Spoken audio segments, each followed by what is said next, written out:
a little pussycat and how I froze it, and then I thawed it out.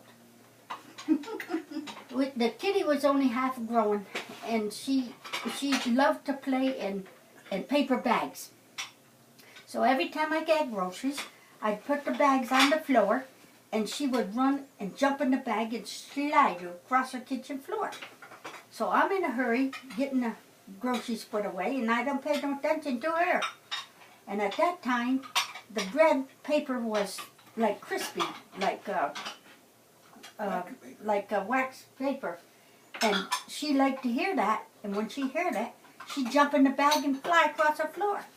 So I went to put all the meat away, and then I come to the bread, and I open the freezer door, and I put the bread always on the bottom shelf. Well, she must have heard me put it in there, and she jumped in the freezer, and I didn't see her, and the door closed. So I'm making spaghetti and meatballs for supper, and I thought, well, that's a crazy thing to do, because I took and froze the hamburger to make the meatballs.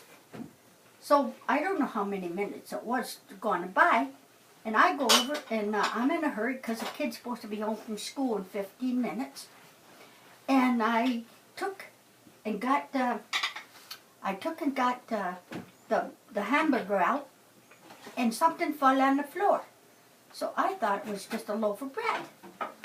So I didn't pay no attention, and I walked over to the sink and started making the meatballs, and I thought, that's strange. That looked like it had hair on it.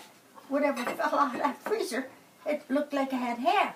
So I look over to the freezer, and sure enough, here's the little pussycat laying on her back, her feet right straight up in the air, and her tail was right straight out, and she wasn't moving.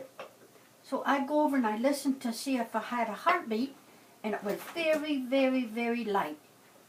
So I thought, oh my gosh, now what am I going to do? I froze Poppy's little pussy. Now I got to thaw it out. Somehow I got to thaw it out. So I picked up the little pussy, and I put her in a bath towel and wrapped her all up. Later on the stove in the living room, it was an oil burner, an oil heater, and you just turn the wicks up and make it hotter, or turn it down and make it cooler, the stove. So I figured I'd just thaw her out. I wouldn't bake her or cook her or nothing. So I turned the burners down a little bit. Then I took and finished making the meatballs, and the kids come home from school. They said, Ma, what you going to have for supper? I said, we're going to have spaghetti and meatballs, and you got to hurry up and wash, because I got to take Poppy's supper down to him to GE. So we got to hurry up. And we forgot about the blooming cat. I did anyway. All of a sudden, we're eating. We hear, meow. And the kid says, Ma, what's that? I said, what's what? All of a sudden, meow. I said, oh my God. Little pussy's on the stove, and I'm thawing her out. She got frozen in the freezer. And the kid says, Ma, are you all right? Did you start drinking? Does Dad know about this? I said, you know I never drank in my life.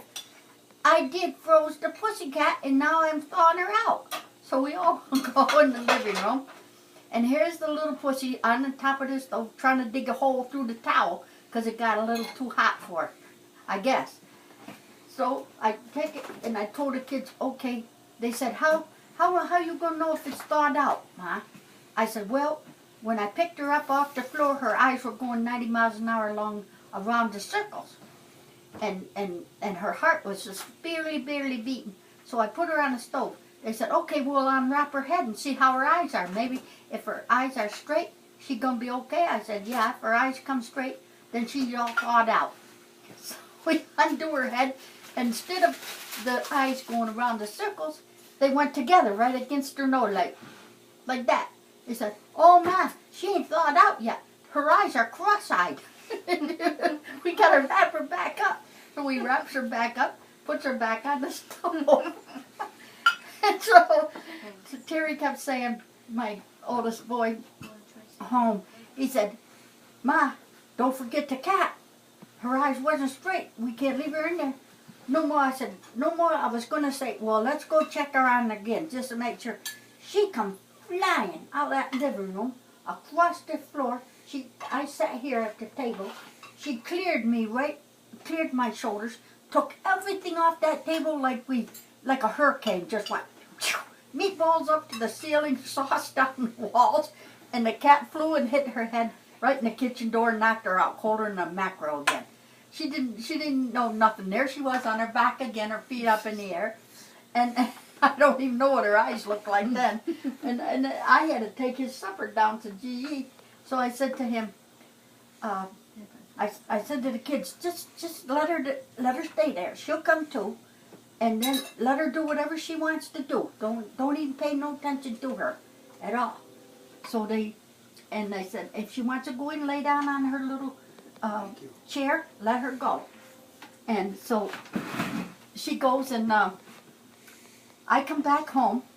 Before I went, I said, you don't say nothing to Poppy. None of us. Don't even breathe a word that I froze his little pussy.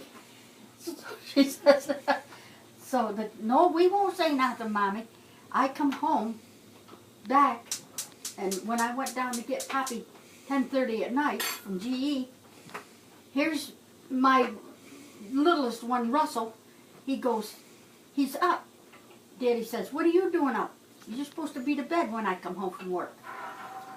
I gotta tell you, Mommy froze the little pussy today. And I said, I'm going, get in the room. No, he didn't pay no attention to me.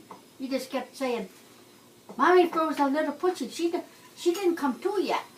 So Poppy says, what is this, froze little pussy?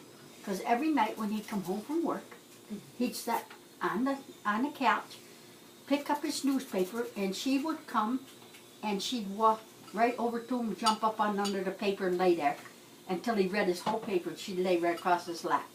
Well, this night, little pussy come right by him, walks right out in the kitchen like he wasn't even there. And he says, what's wrong with little pussy, Mama? I said, I think you've got a little brain damage. He said, a little? Got to be more than a little. He said, she don't even know I'm here. So back she comes, walks right by him again, and jumps up on the couch beside of him instead of on his lap. So he said, Mama, there's really got to be something wrong with her. He said, yeah, she froze in the freezer and I tried to thaw her out. She probably got a little brain damage. She'll be all right. You got that, Ed? Every time after I do. Every time after this, that cat lived longer than any cat we ever had. And she was the most precious little thing. She would not bite the kids, scratch them, dig them, nothing. But every time you rolled the ball across the floor in front of her, she'd go the opposite way to find it. See, her brain was sort of screwed up or something. Was this after you froze her? Yeah, after we unthawed her and everything. And she was a healthy little thing and loved to play. But she could never, like, remember those balls that used to be on a rubber band, up and down? Well, every time it went up, she'd be looking all over the floor for it. And if you put it down to the floor, she'd be looking up in the air. It was like a backward, whatever. She had dyslexia. And the kids used to laugh. I mean, they had more fun with that cat because she was backwards. But she lived longer than any cat we ever had. So I told Poppy, any cat we get after that, we're going to freeze this little pussy because they always live longer.